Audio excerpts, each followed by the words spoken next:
করে ওই এলাকার যারা বামপন্থী নেতা কর্মী বা বিরোধী যারা তারা বলছেন এই গোটা এলাকাটাই যে এই জলা জমি ছিল এবং এটা আমি জানি না এটা কবে ভরাট হলো এবং এত বড় একটা হাব তৈরি হয়ে গেল। দেখুন এই শিল্প হওয়া ভালো, কিন্তু একটা সময় যে দলটা কৃষি জমির ওপর কেন টাটার ফ্যাক্টরি হবে তাই নিয়ে এত আন্দোলন করেছিল, তাদের সামান্যতম কোনো কথা আমি দেখতে পাচ্ছি না। ইনফ্যাক্ট আমি কোনো মানবাধিকার কর্মীকেও দেখতে পাচ্ছি না, কোনো এনভায়রনমেন্টালিস্টকে দেখতে পাচ্ছি না।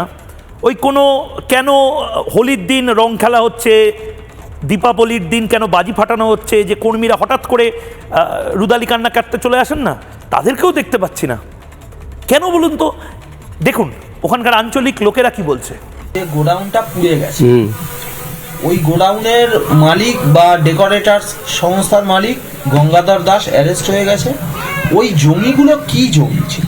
ওই জমি সবটাই ফিচারি ছিল এক সময়। হরিহর দাস চৌধুরীর 330 বিঘে জমি ভেস্ট জমি সব।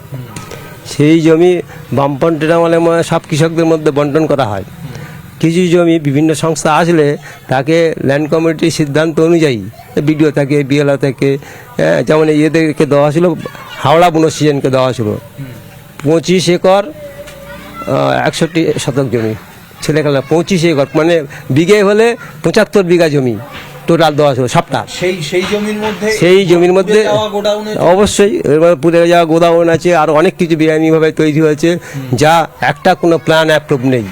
ভূমি মানে জমির চরিত্র পরিবর্তন করা যাবে না, একটা ইট গাড়া যাবে না, হ্যাঁ এখন লাইসেন্স দেবে না, কারেন্ট দেবে না, বিএলআর থেকে বন্ধ, মিউটেশন বন্ধ, কনভার্সন বন্ধ, তারপরে হচ্ছে কি আপনার রেজিস্ট্রেশন বন্ধ।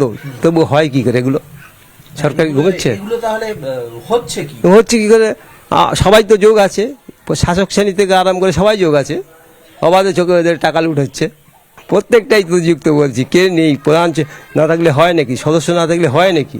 তার এলাকা হচ্ছে সে আমার চক্ষু মুজা আছে। ওখানে যতগুলো কনস্ট্রাকশন আছে, এই শোরুম আছে, গোডাউন, সব বেআইন, সব A to Z।